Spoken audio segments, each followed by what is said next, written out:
स्वागत है आप सभी का YouTube चैनल ऑरेकल क्लासेस में। दोस्तों आज हम लोग का एसएससी जेई का प्रैक्टिस सेट नंबर 6 देखने वाले हैं, जिसमें हम लोग 25 क्वेश्चन को सॉल्व करेंगे। ठीक है, चलिए स्टार्ट करते हैं क्वेश्चन नंबर फर्स्ट से, जिसमें पूछा गया है if in a short transmission line the resistance and inductive reactance are found to be equal and regulation appears to be zero then the load will B.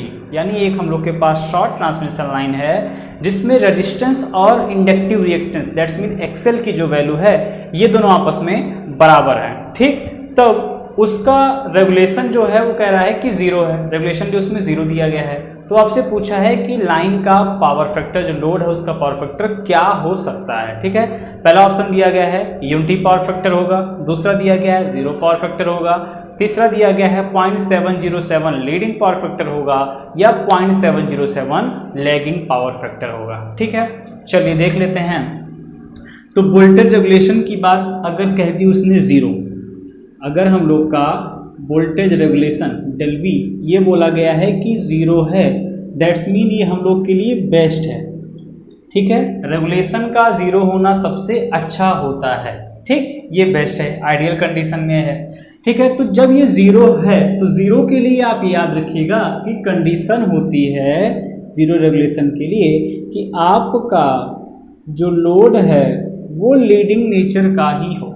ठीक, चाहे negative बात करें चाहे जीरो की बात करें, जब ये लीडिंग नेचर का होगा तभी आप ऐसा पा सकते हैं कि रेगुलेशन क्या हो जाए, जीरो हो जाएगा। मतलब जितना आपने यहाँ सेंडिंग एंड से भेजा उतना ही आपको रिसीविंग एंड पर भी मिल रहा है। ठीक है, तो इन दैट केस लीडिंग आपको मिल रहा है।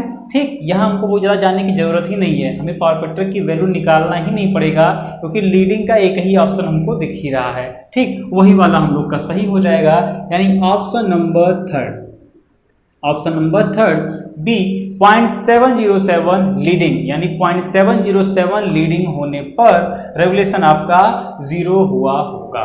ठीक, चलिए नेक्स्ट क्वेश्चन नंबर सेकंड, इसमें देखते हैं for proper operation of a transistor it's collector should be, यानी एक ट्रांजिस्टर के सफल प्रचालन के लिए कलेक्टर किस में होना चाहिए। ऑप्शन है प्रॉपर फॉरवर्ड बायस, दूसरा है प्रॉपर रिवर्स बायस, या तीसरा दिया गया है वेरी स्मॉल साइज, बहुत छोटी साइज का होना चाहिए, या फिर none of the above, NOTA मतलब नन ऑफ दी एबव। ठीक, तो देख लेते हैं, कोई भी चाहे वो आपका पीएनपी हो और वो चाहे आपका एनपीएन हो, कोई सा भी ट्रांजिस्टर हो उससे हमको मतलब नहीं है।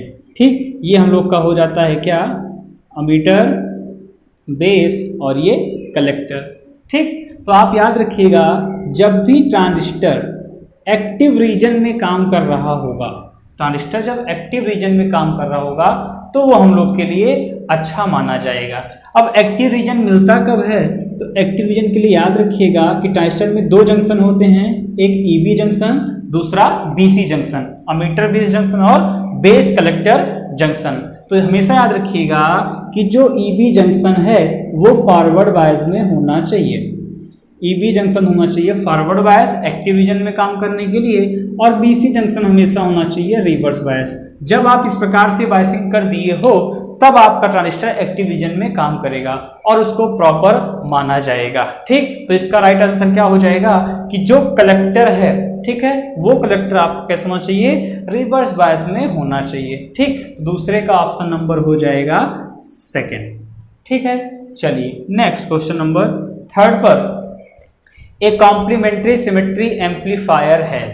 ठीक, complementary symmetry amplifier, push pull amplifier, ये सभी आपके किस प्रकार से बने होंगे यही पूछा गया है क्वेश्चन में।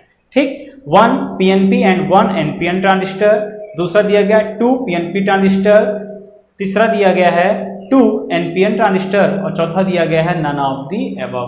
तो याद रखिएगा जो आपका कॉम्प्लीमेंट्री सिमेट्री या पुश पुल एम्पलीफायर पूछा जाएगा तो इसमें सबसे पहले तो दो ट्रांजिस्टर लगाए जाते हैं। ठीक, आपके दो ट्रांजिस्टर यहाँ पर यूज होंगे और उनमें ये कंपलसरी है, एक आपका एनपीएन होना चाहिए, दूसरा पीएनपी होना चाहिए, तभी वो आपका कॉम्प्लीमेंट्री सिमेट्री की तरह बनाया जाएगा। ठीक, तो इसमें क्या हो जाएगा, एक एनपीएन दूसरा पीएनपी, यानी ऑप्शन नंबर फर्स्ट। ठीक है, चलिए क्वेश्चन नंबर 4, इसमें पूछा गया है the resolution of an instrument is the, resolution को हिंदी में बोलते हैं विभेदन। ठीक है, विभेदन यानी अंतर करने की क्षमता। तो जो रेसोल्यूशन है वो किसी भी इंस्ट्रूमेंट का क्या होगा, पहला है एक minimum quantity it can measure, यानी जो सबसे मिनिमम क्वांटिटी है वो मापेगा। दूसरा है maximum quantity it can measure. तीसरा है मैक्सिमम नॉन लिनियरिटी, और चौथा दिया गया है नोट एन ऑफ द अबव। तो याद रखिएगा, जब भी आपसे रेसोल्यूशन की बात करेगा, अब सपोज दैट एक बार रीडिंग ली गई कितना, 1 एम्पियर की, दूसरी बार रीडिंग ली गई 1.01 एम्पियर की। अब अगर आपका इंस्ट्रूमेंट ये 0.01 को भी रीड कर ले रहा है, ठीक, यानी उसने दोनों ही रीडिंग में बहुत ज्यादा अंतर नहीं था, केवल 0.01 का चेंज था, इस चेंज को भी अगर आपका इंस्ट्रूमेंट पढ़ ले रहा है तो वो अच्छा माना जाएगा।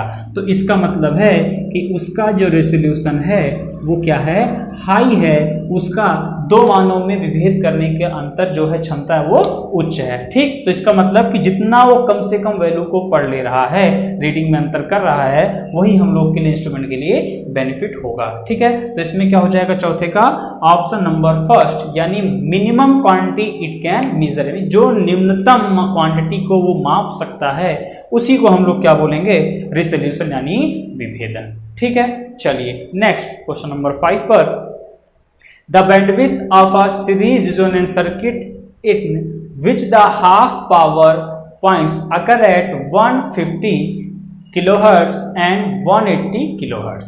ठीक, देखिए आपसे पूछा गया है कि बैंडविड्थ क्या होगी, एक सीरीज रेजोनेंस सर्किट है। तो बैंडविड्थ के तो कई डिफिनीशन हैं, लेकिन यहाँ पे जो आपको हाफ पावर पॉइंट पर फ्रीक्वेंसी दे दी गई है दो ठी, एक बोला है 150 किलोहर्ट्ज, दूसरा बोला है 180 किलोहर्ट्ज। तो अगर आपको ग्राफ याद हो बंधु, ग्राफ हम लोगों ने पढ़ा है क्या कि जो ये अगर कुछ हम फ्रीक्वेंसी रिस्पांस कर्व खींचें तो हमको कुछ इस प्रकार से ऐसे मिलेगा। ठीक, तो जहां से ये कर्व फ्लैट हो जाता है उस स्थान को हम लोग बोलते हैं क्या है, बैंडविड्थ है। यानी सीरीज सर्किट में जो करंट है वो अपने मैक्सिमम मान की 7.7%, अपने मैक्सिमम करंट की 70.7% की वैल्यू को अचीव कर चुकी है, वो कहलाता है उसका बैंडविड्थ। BW मतलब बैंडविड्थ। ठीक, यहां पे होता है उसका क्या, LCF lower cut off frequency, और ये क्या होता है HCF higher cut off frequency, lower cut off frequency और हायर कट ऑफ फ्रीक्वेंसी। तो जब भी हम बैंडविड्थ की बात करेंगे तो इसका छोटा सा बैंडविड्थ क्या है, इन्हीं दोनों के बीच की दूरी है, यानी फ्रीक्वेंसी का अंतर हो जाएगा। तो बैंडविड्थ को हम क्या बोलेंगे, HCF माइनस LCF। तो 180 माइनस 150 घटा लीजिए, मिलेगा कितना, 30 किलो हर्ट्ज। कितना मिलेगा, 30 किलो हर्ट्ज। यही हम लोग की क्या हो जाएगी, बैंडविड्थ हो जाएगी। ठीक, यानी पांचवें का राइट ऑप्शन हो जाएगा ए, यानी पहला वाला ही सही हो जाएगा। ठीक है, फॉर्मूला याद रखिएगा, छोटे छोटे फॉर्मूले हैं जहां से ऑब्जेक्टिव बन जाते हैं। ठीक, चलिए नेक्स्ट क्वेश्चन नंबर 6 पर आगे बढ़ते हैं।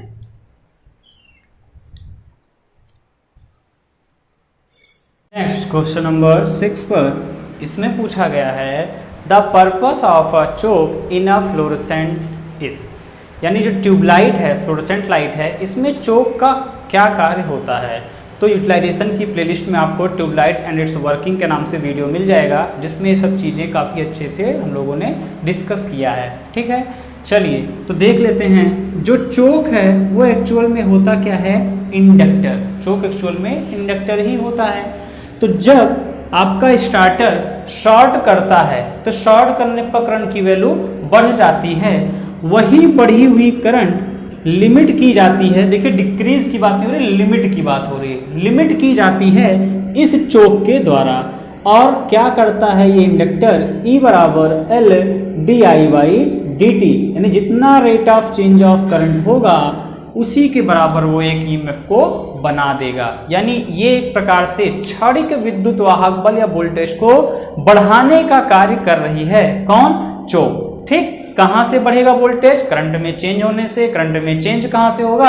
आप जब स्टार्टर से आपका जो वायर है वो क्या होगा, शॉर्ट होगा स्टार्टर से, तब करंट बढ़ जाएगी। यानी चोक का काम है वोल्टेज को क्षणिक रूप से बढ़ाना, यानी ऑप्शन नंबर 4।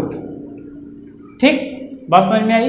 चलिए नेक्स्ट क्वेश्चन नंबर 7, इसमें पूछा गया है in a lead acid cell we use multiplate construction, यानी एक लेड एसिड की बैटरी में हम लोग कई प्लेटों का यूज क्यों करते हैं? पहला है to increase the cell capacity, cell की कैपेसिटी को बढ़ाने के लिए। तो बिल्कुल भाई, सेल का या बैटरी की जो रेटिंग होती है किसमें होती है? एम्पियर आवर में होती है। तो जब आप कई प्लेटें लगा रहे हो, दैट्स मीन पैरेलल पाथ को इंक्रीज कर रहे हो, करंट का मान बढ़ जाएगा, तो रेटिंग क्या होगी? बढ़ेगी। कैपेसिटी क्या होगी? बढ़ेगी। तो पहला ऑप्शन सही है।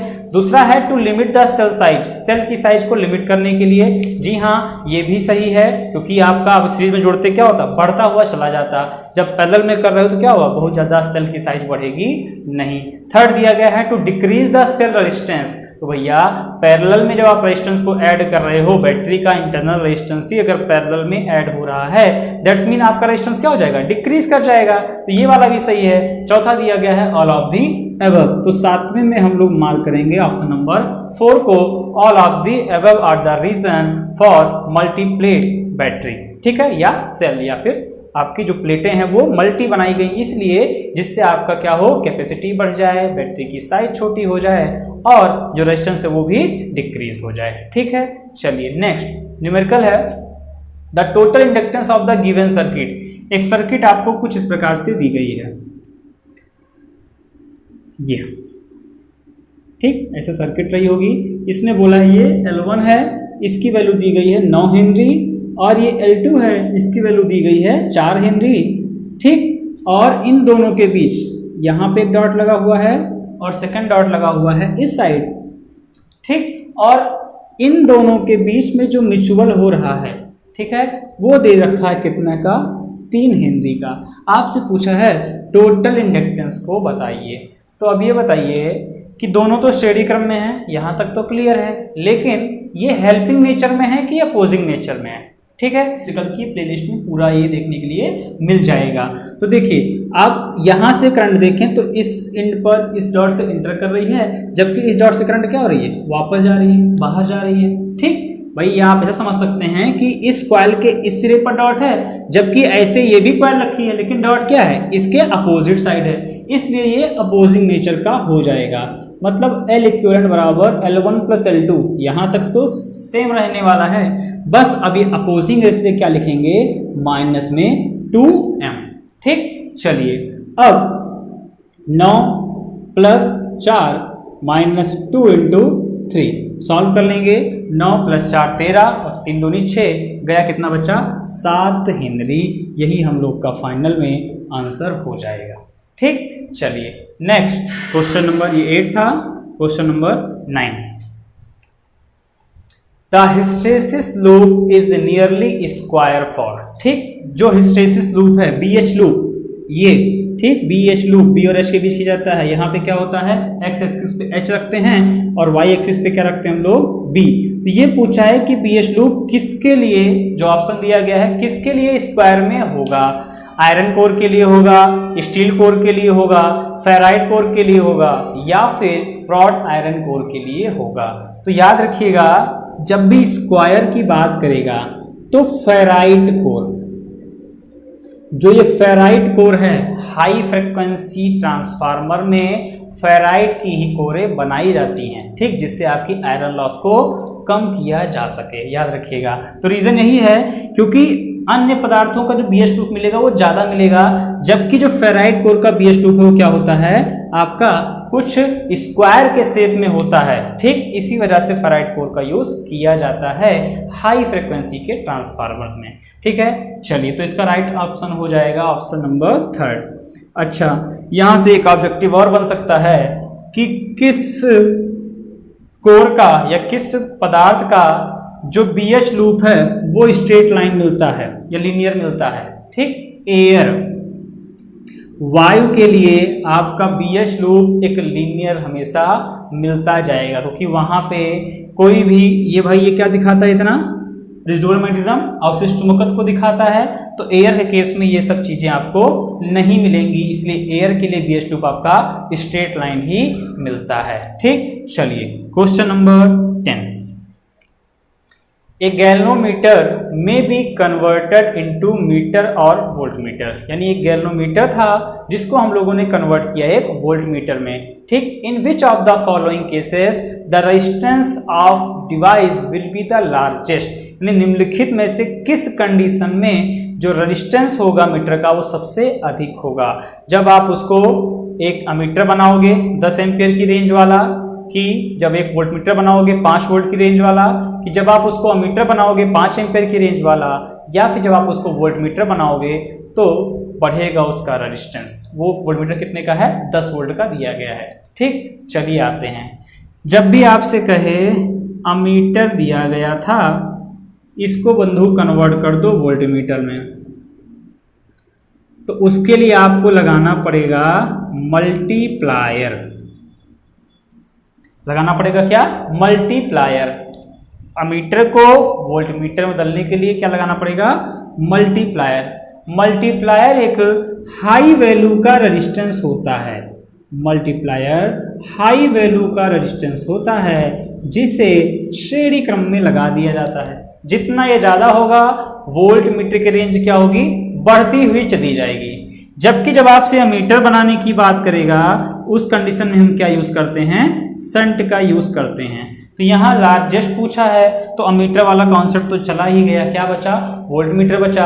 अब वोल्टमीटर में जो सबसे ज्यादा रीडिंग का हो वही वाला ऑप्शन हम लोग का सही हो जाएगा।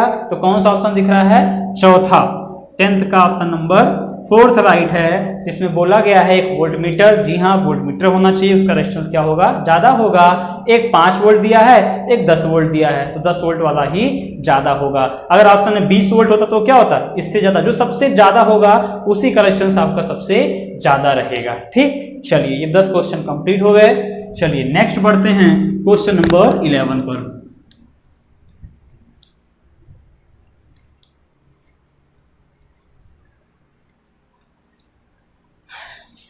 क्वेश्चन नंबर 11 पर, आयरन इज अ फेरोमैग्नेटिक, यानी जो लोहा है वो लौह चुंबकीय है। ठीक, कब, above 770 degree Celsius, below 770 degree Celsius, at all temperature, या फिर नन ऑफ दी अबव। ठीक है, तो देखिए याद रखिएगा, एक होता है नील टेम्परेचर। ठीक, जिस टेम्परेचर के बाद कोई भी फेरोमैग्नेटिक मटेरियल, कोई भी अच्छा मटेरियल था चुंबकीय, वो क्या कहलाएगा, फेरोमैग्नेटिक मटेरियल। जिस टेम्परेचर के बाद फेरोमैग्नेटिक मटेरियल अपने मैग्नेटिज्म की प्रॉपर्टी, अपने चुंबकत्व का गुण, मैग्नेटिज्म की प्रॉपर्टी घटने लगे या फिर डिक्रीज करने लगे या लूज करने लगे, खोने लग जाए, उस टेम्परेचर को क्या बोलते हैं, नील टेम्परेचर। ठीक, और वो लोहे के लिए कितना होता है, 770 डिग्री सेल्सियस, यानी इसके नीचे तक तो वो अच्छा चुंबकीय पदार्थ, दैट्स मीन फेरोमैग्नेटिक मटेरियल है, लेकिन अबव 770 डिग्री सेल्सियस उसकी मैग्नेटिज्म की प्रॉपर्टी क्या होगी, डिक्रीज करने लगेगी। तो लोहा कहां तक है, 770 डिग्री सेल्सियस के नीचे, बिलो 770 डिग्री सेल्सियस। ठीक है, तो ऑप्शन नंबर 2 राइट हो जाएगा कि 770 डिग्री सेल्सियस से कम तापमान पर लोहा आपका अच्छा चुंबकीय पदार्थ होगा।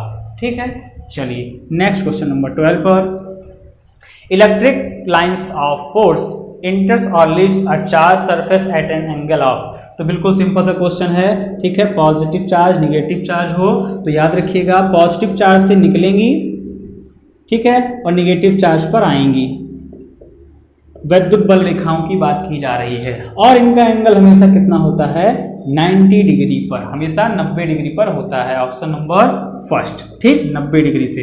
नेक्स्ट क्वेश्चन नंबर 13 पर, nodal analysis is based on, यानी किस पे आधारित होती है, नोडल एनालिसिस थ्योरम, केवीएल पर, केसीएल पर, कि मैक्सवेल लॉ पर, कि इनमें से कोई नहीं।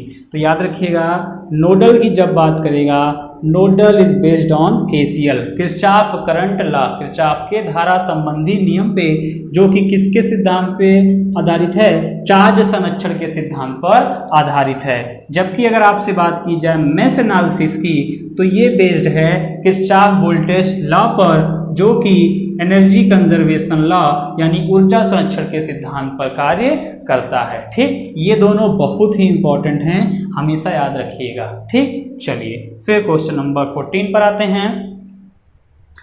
When the internal resistance of a cell is a large compared to external resistance, यानी कोई सेल है उसका जो इंटरनल रेजिस्टेंस है वो ज़्यादा है उसके बाह्य प्रतिरोध की तुलना में, then the high current is obtained by grouping the cell is, यानी कई सेलों को किस प्रकार जोड़ा जाए कि उससे हम लोग को अधिक धारा प्राप्त हो।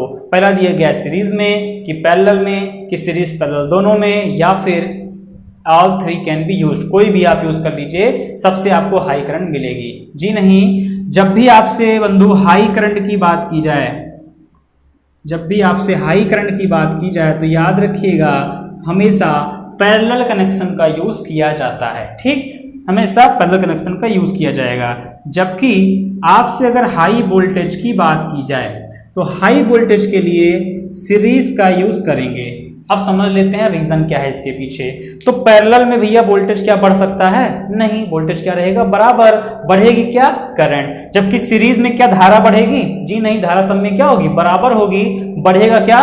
वोल्टेज बढ़ जाएगा। ठीक, चलिए नेक्स्ट क्वेश्चन नंबर 15 पर न्यूमेरिकल है 10 की power 20 electrons each having a charge of 1.6 10 की power -19 coulomb pass through a point x two point y, यानी आपका 10 की घात 20 इलेक्ट्रॉन हैं जिनमें प्रत्येक का आवेश कितना है? 1.6 10 की पावर -19 कूलम का है। ये x से y की तरफ जा रहे हैं। कितने समय में? 0.1 सेकेंड में ट्रेवल कर रहे हैं, जा रहे हैं। तो आपसे पूछा है कि धारा कितनी होगी, निकाल लेते हैं धारा कितनी होगी। ठीक है, I बराबर आवेश प्रवाह की दर को धारा कहते हैं, तो Q बाई टी हो गया। Q बराबर N into E by T. यहाँ तक सबको क्लियर है? जी हाँ। N की वैल्यू, नंबर ऑफ इलेक्ट्रॉन्स कितने हैं? 10 इंटू 10 की पावर 20। ठीक, और E इलेक्ट्रॉन पे चार्ज कितना? 1.6 10 की पावर -19, और टाइम कितना लग रहा है? 0.1 सेकेंड। सेकेंड में होना चाहिए टाइम, 0.1 सेकेंड दिया है, वही रख देंगे उठा के। सॉल्व कर लेते हैं, ये हटेगा, ऊपर एक जीरो क्या होगा? बढ़ जाएगा, यानी गुणे में 10 कर लेते हैं कहीं पे। ठीक, अब देखिए 20 और 19, एक बच जाएगा, बचेगा एक। ठीक, यानी कितना हो गया? 16। ये भाई 10 से गुणा किए 16, और यहाँ से एक 10 बच गया। ठीक, यानी कितना हो गया? 160 एम्पियर। कितना आंसर आया? 160 एम्पियर। तो ऑप्शन नंबर 3। ठीक, छोटे न्यूमेरिकल्स हैं लेकिन आप लगाकर प्रैक्टिस करके जाइएगा, एसएससी में ऐसे सवाल आ जाते हैं। ठीक, चलिए नेक्स्ट क्वेश्चन नंबर 16 पर। क्वेश्चन नंबर 16 पर इसमें पूछा गया है no current flows between two charge bodies if they have same, यानी दो आवेशित वस्तुओं के बीच में धारा प्रवाहित नहीं होगी। कब? जब उनकी कैपेसिटी बराबर हो, पोटेंशियल बराबर हो, चार्ज बराबर हो, या नन ऑफ दी अबव। ठीक, तो सीधी सी बात है, करंट हमेशा फ्लो होती है हाई पोटेंशियल से कहाँ पर? लो पोटेंशियल पर। पोटेंशियल डिफरेंस आपका आवश्यक है धारा प्रवाहित होने के लिए। तो अगर दोनों के पोटेंशियल ही बराबर हो गए तो क्या धारा बहेगी? जी नहीं, धारा बहने वाली नहीं है। यानी अगर दो चार्ज बॉडी के पोटेंशियल बराबर होंगे तो धारा आपकी नहीं बहेगी। ठीक, चलिए next question number 17। The impedance of a parallel resonance is very high because R is very high, ratio C by L is very large, ratio L by C is very large, none of the above। ठीक, अब देखिए साफ साफ पूछ लिया गया कि अनुनादी परिपथ जो है एक समांतर अनुनादी परिपथ है, इसमें आपका जो प्रतिबाधा है वो ज़्यादा क्यों होती है? तो अगर आपको फार्मूला याद हो इम्पीडेंस का तो क्या होता है? Z बराबर L/CR, यही तो होता है। अगर रेजिस्टेंस ज़्यादा होगा तो क्या इम्पीडेंस ज़्यादा होगा? जी नहीं, बिल्कुल गलत है। यानी सीधा सा निकल के आया ऑप्शन के अकॉर्डिंग L/C। L/C ज्यादा होगा, ratio of L/C is high, that's mean impedance is large. यही तो रीजन हुआ, तो L/C वाला ऑप्शन चूज कर लीजिए। ऑप्शन नंबर 3 L/C का रेशियो ज्यादा है। तो उसके लिए आपको केवल फॉर्मूला अगर याद रहा है तो आप आसानी से जवाब दे सकते हैं। ठीक, चलिए नेक्स्ट क्वेश्चन नंबर 18 पर, the unit of relative permeability is, यानी आपका रिलेटिव परमिबिलिटी, यानी परमिबिलिटी को बोलते हैं चुंबकशीलता, इसका मात्रक क्या होगा? ठीक है, रिलेटिव परमिबिलिटी का हेनरी पर मीटर, हेनरी पर मीटर स्क्वायर, या इट इज डायमेंशनलेस। ठीक, तो देखिए जहां पर भी रिलेटिव लग जाए, ठीक है, जहां पर भी सापेक्षिक रिलेटिव लग जाए, चाहे वो परमिबिलिटी हो चाहे वो परमिटिविटी हो, उसका कोई मात्रक नहीं होगा। तो रिलेटिव परमिबिलिटी भी यूनिट लेस है, क्योंकि ये भैया रेशियो होता है, ये रेशियो होता है किसी भी मीडियम की परमिबिलिटी का एयर के रिस्पेक्ट में। ठीक है, तो एयर का एयर के रिस्पेक्ट में जब निकालोगे तो कितना आएगा आपका 1। ठीक है, और जब आप किसी भी चीज का निकालोगे भाई मीडियम अपॉन म्यू है, तो किसी का भी निकालोगे दोनों यूनिट क्या है, सेम रहेगी, तो यूनिट लेस आपको मिलने वाला है। ठीक, चलिए नेक्स्ट क्वेश्चन नंबर 19 पर, रेसिप्रोकल ऑफ रिलेक्टेंस इज, ठीक है, रिलेक्टेंस यानी प्रत्याश का उल्टा क्या होता है?